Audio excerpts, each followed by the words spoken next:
Recording. Today we're here to interview an expert in the field of social media to ask a few questions about the field. How did you enter the field of social media? Well, I've always been a social person, so it kind of was an easy fit.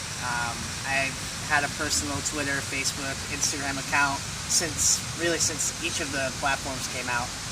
So it's just a transition to doing it professionally instead of personally. I had a marketing degree, undergraduate, so it just worked out. Great. Tell us about your current position in the field of social media. Sure. So I work for a local university.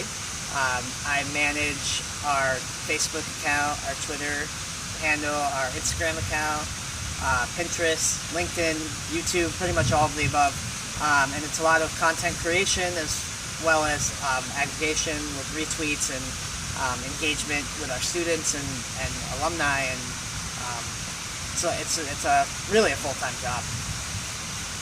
In your time in this position, how has the field of social media evolved?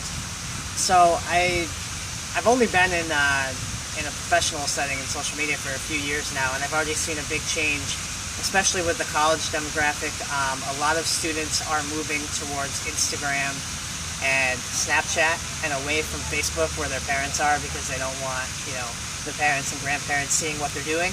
So we're just seeing a transition away from your, Facebooks and Twitters to newer platforms like Instagram and Snapchat. Can you give us some idea of some tactics, tips, or tricks you use to give your university an edge in the field? Sure. So one thing we do really well is the screening process.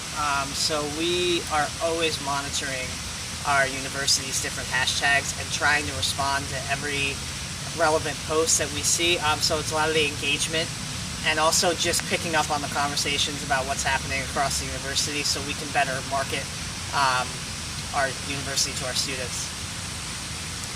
And in terms of campaigns that you've been involved in, how do you measure success? Measuring success in social media is really challenging. It's not just like a hard number that you look at, but it's an overall picture. So you want to look at engagement, you want to look at following, you want to look at how some of your status updates are doing compared to others, and it's just kind of a lot of trial and error. Great. Well, thank you very much for your time. Thank you.